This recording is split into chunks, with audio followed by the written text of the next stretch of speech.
ഇന്നിപ്പോ ട്രഷറിയിൽ ഇന്നലെ ഒരു ദിവസം ശമ്പളം കിട്ടിയില്ല എന്നൊരു വാർത്തയും കൂടി ഇന്ന് വന്നിട്ടുണ്ട്. അപ്പൊ വോട്ട് അഭ്യർത്ഥിക്കാൻ പോകുന്നിടത്ത് ഈ സാമ്പത്തിക പ്രതിസന്ധി ഒരു പ്രശ്നമാവോ?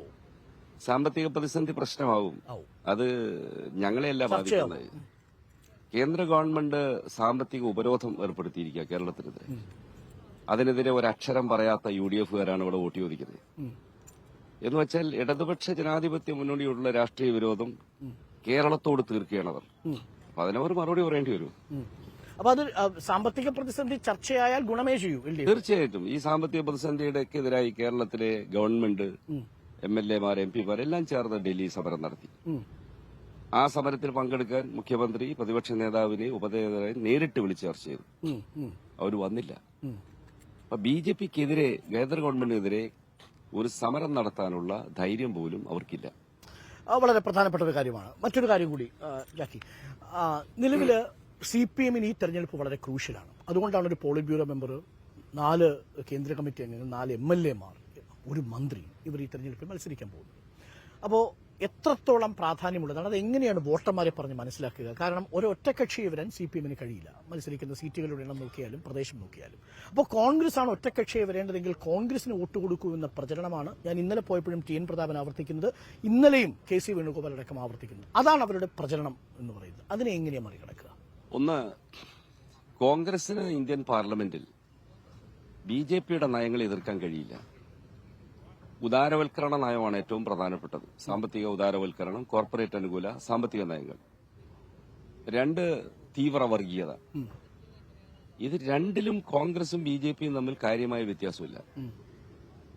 BJP-യുടെ തീവ്ര വർഗീയതയെ മൃദുഹിന്ദുത്വം കൊണ്ട് നേരിടാം എന്ന തെറ്റിദ്ധാരണയിലാണ് ഇപ്പോഴും കോൺഗ്രസ്. ഓരോ പ്രശ്നത്തിലും, അവസാനത്തെ അയോധ്യ പ്രശ്നത്തിൽ ഉൾപ്പെടെ, ക്ഷേത്രം പൂർത്തീകരിക്കാൻ കഴിഞ്ഞതിന്റെ നേട്ടം ഞങ്ങൾക്കാണെന്നാണ് കോൺഗ്രസ് അവകാശപ്പെട്ടത്. രാജീവ് ഗാന്ധിയാണ് തുറന്നു കൊടുത്തത്. കമൽനാഥ് വെള്ളി ഇഷ്ടിക കൊടുത്തു. ഇത്തരം ഒരു രാഷ്ട്രീയ പ്രസ്ഥാനത്തിന് എങ്ങനെയാണ് ഈ വർഗീയതയെ നേരിടാൻ കഴിയുക? ഇത് ജനങ്ങൾക്കാണ്. അപ്പോൾ ഇവിടെ കോഴിക്കോട് മണ്ഡലത്തിൽ ഒരു ന്യൂനപക്ഷ വോട്ട് ബാങ്ക്, അങ്ങിപ്പോൾ പറഞ്ഞതിന്റെ തുടർച്ചയായി കോൺഗ്രസിനേക്കാൾ ആ ന്യൂനപക്ഷം ഇടതുപക്ഷത്തേക്ക് മനസ്സുകൊണ്ട് മാറുന്നു എന്നാണോ മനസ്സിലാക്കേണ്ടത്? അതല്ലാതെ വേറെ വഴിയില്ല. അവർ അരക്ഷിതാവസ്ഥയിലാണ്. ഏക സിവിൽ കോഡിന്റെ ഭീഷണി, പൌരത്വ നിയമ ഭേദഗതി, വ്യാപകമായ ആക്രമണങ്ങൾ, ഒറ്റപ്പെടുത്തലുകൾ. ഈ ഒരവസ്ഥയിൽ അവർ ആരെയാ പ്രതീക്ഷയോടെ നോക്കുന്നത്? ദിവസേന BJP-യിലേക്ക് പോയിക്കൊണ്ടിരിക്കുന്ന കോൺഗ്രസിൽ നിന്ന് എന്ത് പ്രതീക്ഷിക്കാനാ? ഹിമാചൽ പ്രദേശിൽ സംഭവിച്ചുകൊണ്ടിരിക്കുന്നത് ആ ഗവൺമെന്റ് കടുത്ത പ്രതിസന്ധിയില്ല. അവിടുത്തെ PCC പ്രസിഡന്റും മകനും BJP-യോട് എന്തോ കച്ചവടം ചെയ്തു എന്ന് ഉറപ്പാണ്. 6 MLA-മാർ പോയി. അതെ, ഗവൺമെന്റ് തകരാൻ പോകുന്നു. അത് നല്ല ലക്ഷണമാണ്. ഞങ്ങൾക്കത് സന്തോഷകരമല്ല. പക്ഷേ അതായത് ഇന്ത്യയിൽ കോൺഗ്രസ് തകരുന്നത് CPM-ന് സന്തോഷകരമായ ഒരു കാര്യം ഒരിക്കലുമല്ല. ഞങ്ങൾ കോൺഗ്രസിനോട് പറയുന്നത്, ഈ സാഹചര്യത്തിൽ മതനിരപേക്ഷ ശക്തികളെ യോജിപ്പിച്ച് നിർത്താൻ കോൺഗ്രസ് മുൻകൈയെടുക്കണം. കാരണം രാജ്യവ്യാപകമായുള്ള പാർട്ടിയാണല്ലോ കോൺഗ്രസ്.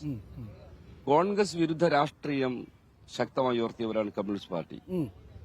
പക്ഷെ അത് വേറൊരു സാഹചര്യത്തിൽ, അന്നത്തെ സാഹചര്യത്തിൽ